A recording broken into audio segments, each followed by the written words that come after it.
এই হচ্ছে তোমার লোটাস টেম্পলটা, দিল্লির লোটাস টেম্পল। পুকুরের ওপর থেকে মানুষজনকে প্রবেশ করতে হবে। এরকম একটা গোল রকমের তৈরি হচ্ছে।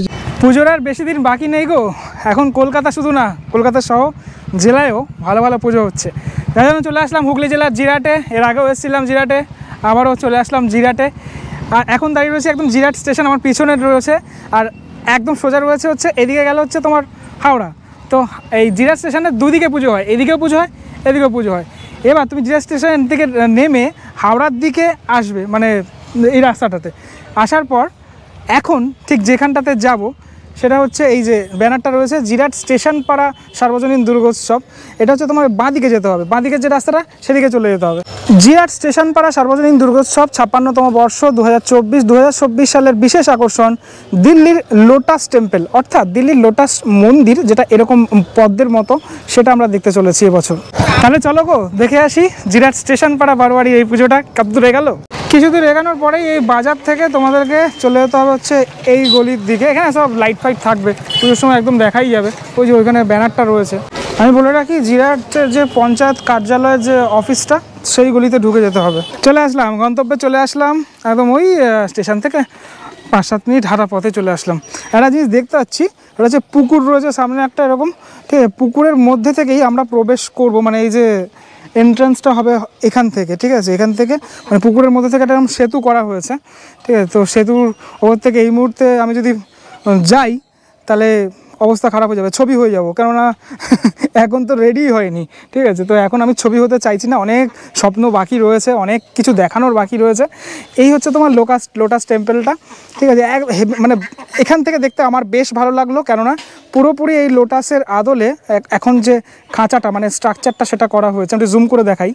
এটার যখন কাজটা আরও মানে ফুলফিল কমপ্লিট হবে তখন ব্যাপারটা আরও পুরো বোঝা যাবে। একটা জিনিস সবথেকে বেশি ভালো লাগলো, সেটা হচ্ছে পুকুরের ওপর থেকে মানুষজনকে প্রবেশ করতে হবে এই প্যান্ডেলের ভিতরে, ঠিক আছে? আমি জানি না কতটুকু তোমরা বুঝতে পারছো এখান থেকে দেখে, ঠিক আছে? তো এখানে আবার হাঁস ফাঁস রয়েছে, হাঁসগুলো আবার চলে গেল ওই দিক দিয়ে। তো এই টোটাল এই যে পরিবেশটার মধ্যে থেকে যখন তোমরা প্রবেশ করবে তখন কিন্তু ভালো লাগবে, মানে পরিবেশটা অন্যরকম একটা পরিবেশ। তো এই লোটাস টেম্পলটা রয়েছে হচ্ছে তোমার দিল্লিতে, সেই দিল্লির যে লোটাস মন্দির, মানে যেটা পদ্মফুলের আদলে মন্দির, এবং বলা যেতে পারে এই পুকুরেই পদ্মফুল মা এই সে পদ্মফুলের মন্দিরের ভিতরেই কিন্তু বিরাজমান থাকবেন এবছর। চলো এবারে ধীরে ধীরে গুটি গুটি পায়ে চলে ভিতরের অংশটাতে দেখা যাক কি আছে। পদ্মফুলের যে পাপড়িগুলো, সে পাপড়িগুলো ভালোভাবে বোঝা যাচ্ছে, কেননা বাঁশ আর এই তোমার বাটামের যে স্ট্রাকচারাল পার্টগুলো সেগুলোর জন্য। এই প্যান্ডেলটা অ্যাকচুয়ালি রাতে ভালো লাগবে, যখন লাইটটা পড়বে, যখন এই জলের মধ্যে লাইটটা পড়বে তখন বেশি ভালো লাগবে কিন্তু প্যান্ডেলটা। আমার একটা জিনিস মনে পড়ে গেল, আমি ছোটোবেলাতে মানে গেছিলাম বাংলাদেশে, তখন এরকম চার দেখতাম, মানে চার মানে এই সেতুগুলোকে চার বলা হতো, একটা কি দুটো বাসের ওপর থেকে যেতে হতো, সে কি ভয়ানক কাণ্ড। তখন আমি অনেক ছোট, সেই কথাটা মনে পড়ে গেল এই সেতুটা দেখে। এখানে স্থানীয় এক কাকাকে পেয়ে গেছি, এদিকে আসো, তুমি এদিকে আসো। বলো তোমাদের এই পুজো, তোমাদের পাড়ার পুজো, এখন মানুষজন কলকাতা থেকে আসছে, কি বলবে? ভালো লাগছে? কতটা ভিড় হয় এখানে? প্রচুর ভিড়, প্রচুর ভিড় হয় না? আচ্ছা, ও বাচ্চা একটা ও রয়েছে। তুমি কি কোন ক্লাস তোমার? 2। কেমন লাগছে পুজো দেখবে এবারে? কেমন লাগছে? ভালো লাগছে। ও বেশ মানে পুজোর জন্য বেশ ছটফট করছে। আমরা এরকম টাইমে আমাদেরও বেশ ভালো লাগবে যখন প্যান্ডেলে বাঁশ পড়তো, ঠিক আছে? এরকম অবস্থাটাতে এই রাস্তাটা থেকে যত যাচ্ছি তত যেন প্যান্ডেলের আমি সামনেটা চলে যাচ্ছি, ঠিক আছে? এই অ্যাঙ্গেল থেকে এবার একটুখানি দেখানোর চেষ্টা করি তোমাদের কীরকমটা লাগছে। একদম আর একটুখানি সামনে আসলাম, ঠিক আছে? সামনে থেকে ব্যাপারটা দেখতে ঠিক এরকম। আমি ওই দূর থেকে দেখাচ্ছিলাম, তো তখন একটুখানি সামনে আসলাম, যেহেতু অ্যাঙ্গেলগুলো মানে একটুখানি দেখানোর চেষ্টা করছি কিরকমটা লাগছে আর কি। কলকাতার পুজোর আলাদা স্বাদ, আর এই গ্রামের পুজোগুলোর না আলাদা স্বাদ লাগে। মানে তুমি যখনই গ্রামে আসবে সেই ফিলিংসটা কিন্তু পাবে, আর এখানকার মানুষের সাথে কথা বলে বেশ ভালো লাগবে। এটা একদম সামনেটা, ঠিক আছে?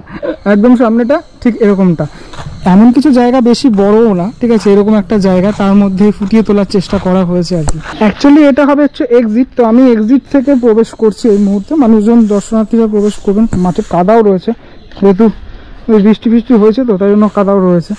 তো এই এক্সিট দিয়ে আমি ঢুকে গেলাম ভিতরটাতে। ভিতরে আপাতত ভিতরের এই মাঝখানের পোর্শনটা কিন্তু হেভি লাগছে, কারণ মাঝখানের পোর্শনটা লাইটের কাজ থাকছে, এবং ভিতরের এই লোটাস টেম্পলের ভিতর অংশটা এই জায়গাটাতে এরকম একটা স্ট্রাকচারাল পার্ট, এইগুলো এরকম এরকম মানে মন্দিরের পুরো অংশটা জুড়ে ইন্টেরিয়রটাও কিন্তু মন্দিরের অংশটা হচ্ছে, সেটা দেখে বোঝা গেল। মাঝের এই পার্টটাতে একটা গোল রকম আছে, যেখানে অবশ্যই লাইটের কাজ থাকবে। দেখো যেখান থেকে মানুষজন প্রবেশ করবে সেই জায়গাটা, মানে এই ফ্রেমটা ভালো করে দেখো তোমরা, ঠিক আছে? মানে জলের মধ্যে থেকে প্রবেশ করবে, এরকম একটা সাঁকো রয়েছে। বাহ, দারুণ একটা কিন্তু সিনারি, মানে এই পুরো ব্যাপারটা বেশ ভালো লাগছে কিন্তু। আর নিচে আমি দেখতে পাচ্ছি শ্যাওলা টাওলা কচুরি পানা ফানাও রয়েছে, যদিও এগুলো পরিষ্কার করে দেওয়া হবে যখন পুজো একদম সামনাসামনি আসবে তত। ভিতরের কাজটা আপাতত নিচে দেখতে পাচ্ছি এরকম একটা গোল কিছু তৈরি হচ্ছে, ঠিক আছে? এই যে এই পার্টটা গোল রকমের তৈরি হচ্ছে, যেহেতু পুরোপুরি মণ্ডপটা পদ্ম ফুলের মতো। আর স্টেজে আপাতত স্টেজে কিছুই নেই, ঠিক আছে? এই পিছনটা পুরোপুরি তোমার এই যেরকম কাপড় দিয়ে কভার টাভার করা থাকবে সেরকমটাই, যেখানে মাতৃ প্রতিমা থাকবে আর কি। টোটাল মণ্ডপের সারাউন্ডিংস, ভিতর ইন্টেরিয়র এবং এক্সটেরিয়র মানে বাইরের অংশটাও দেখালাম তোমাদেরকে ওয়াইডলি, ব্যাপারটা ঠিক কেমনভাবে সেজে উঠতে চলেছে এই লোটাস টেম্পল, মানে দিল্লির এই পদ্ম মন্দির, যে পদ্ম মন্দিরে মা বিরাজমান হবেন। কেমন লাগলো ভিডিওটা সেটা আমাকে অবশ্যই জানিও। পরবর্তী ব্লগে দেখা হচ্ছে খুব শীঘ্রই, ততক্ষণের জন্য বিরতি নেবো। ভালো থেকো সবাই। তার আগে বলবো যে ডিজার থেকে কারা কারা ইচ্ছো কমেন্ট করে জানিও। চলো টাটা।